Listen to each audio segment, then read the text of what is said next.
Hey guys, it's Jessa here. I have another quick tip for Etsy and you're gonna love it. So you probably know by now that people come to your store and they add some of your products to their favorites. And this is sort of when they're in that browsing phase and they're shopping and looking to buy something.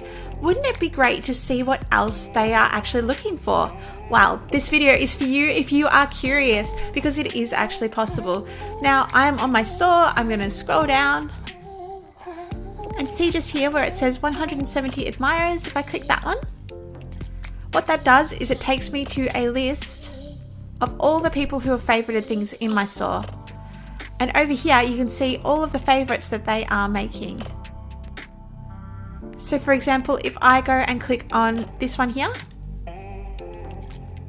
I can see all the items that that client is currently looking for and favoriting. So I can really start to get to know their styles, see what they're looking for, and I can base future products that I make on what they're looking for.